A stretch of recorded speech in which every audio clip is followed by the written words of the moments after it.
North Korea recently held a major defense exhibition, an annual platform for the Pyongyang government to showcase its military capabilities to the world. But this time, it wasn't just an arms show. It was a strategic signal sent directly to superpowers, particularly the United States. At the event, Supreme Leader Kim Jong-un appeared confident amidst a grand display of various missiles, modern tanks, and high-speed reconnaissance drones.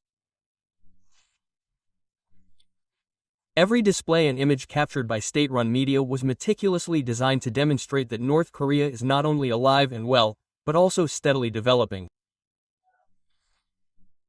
Analysts view this type of exhibition as Pyongyang's indirect communication channel.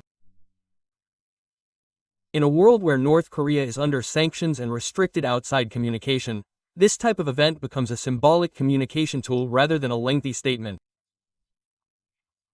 Kim Jong-un chose to use images of new missiles and technology in a language the world understands. Furthermore, it serves a domestic purpose. Such exhibitions reinforce the image of the state's strength among its people, creating pride in the nation and confidence in the regime, especially at a time when the economy is still under pressure from international sanctions.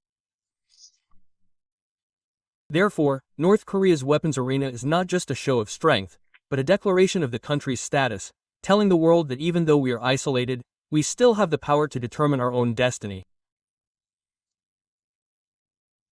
Every time North Korean leader Kim Jong-un appears at a security event, one sentence that is always emphasized is that nuclear weapons are not an option, but a guarantee of the regime's survival. This statement is not just a simple statement, but the heart of Pyongyang's national strategy, deeply rooted since the era of Kim Il-sung and Kim Jong-un.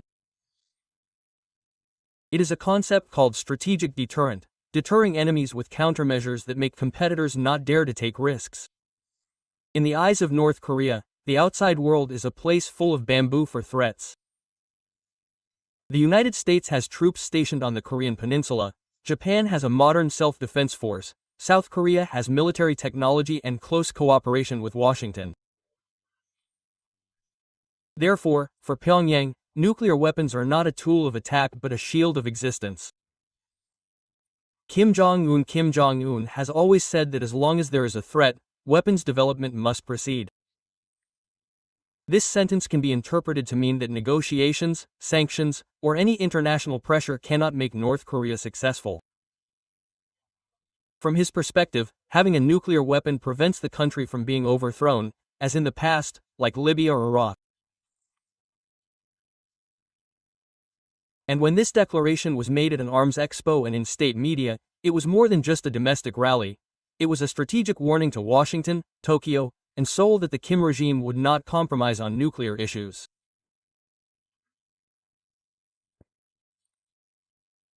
Ultimately, Kim Jong-un's declaration reinforced the unchangeable core idea that if the outside world uses force to deter us, we will use nuclear power to survive. One of the factors that has kept the situation on the Korean Peninsula from settling down to this day is the so-called cycle of paranoia. Every time the United States and its allies hold military exercises, North Korea views it as a rehearsal for invasion, and every time Pyongyang tests a missile, Washington views it as a provocation.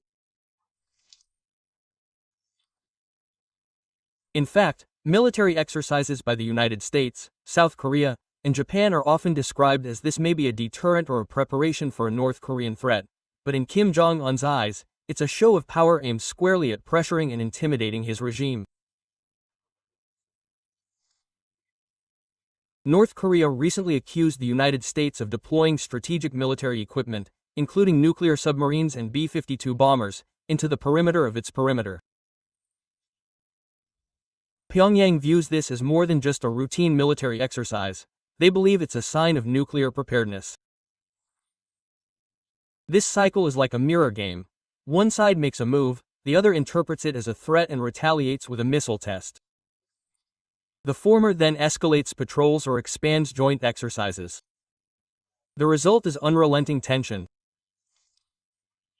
Analysts believe this cycle is dangerous because miscalculations can lead to unintentional clashes if the other side misunderstands even the slightest degree whether the exercises are preparations for an actual attack or whether the missile tests are actual launches. A split-second misunderstanding can lead to unintended clashes, and that's what the world is most concerned about right now. A perimeter full of lethal weapons of all kinds can be a little paranoid. It could lead to a major disaster at any moment. Let's look at the pressure strategy that North Korea has always used, the art of ambiguous power. And the latest statement of leader Kim Jong-un reflects that most clearly. He said that North Korea had already taken some countermeasures but did not say what they were. There were no pictures, no numbers, no confirmation from the military, only words that kept the world guessing. Analysts call this strategy calculated ambiguity. It is creating psychological pressure without firing a single shot. Because when no one knows for sure what North Korea is doing, everyone is on guard. Intelligence agencies have to work harder. The world's media has to report every move. And competitors dare not overstep because they do not know how ready the other side is to respond.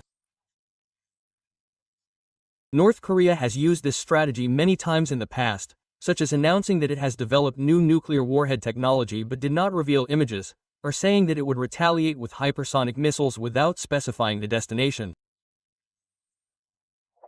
The result is uncertainty, which in the world of international politics, of course, that's power for North Korea. Keeping the world guessing increases its leverage without actually taking action.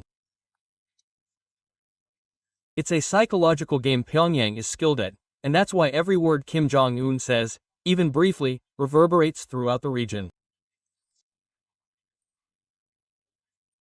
In Kim Jong-un's most recent speech, one of the most closely watched is, "We will respond with stronger technology." This statement may sound simple, but strategically, it's a direct warning to the United States and its allies.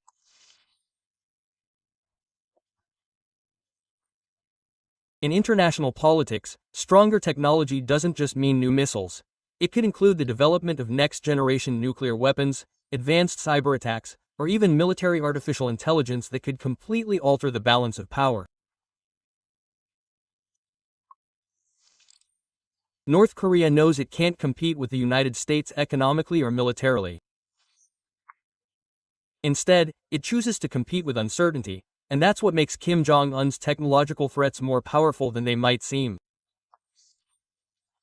Many analysts believe Kim's warning could pave the way for a seventh nuclear test, or a new nuclear test.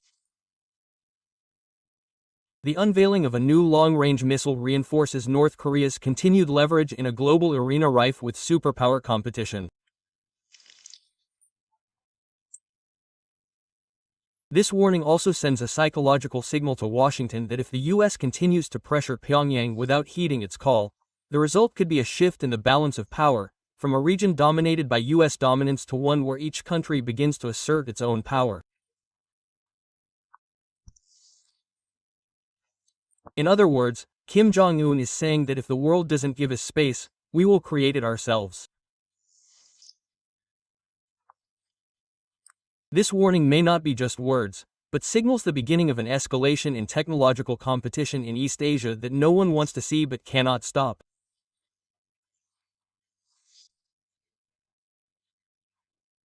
Ultimately, every move by North Korea isn't just a small notebook. It's a global ripple effect that reflects changes in international strategy in the 21st century. Today, the Korean Peninsula is no longer just a border dividing North and South.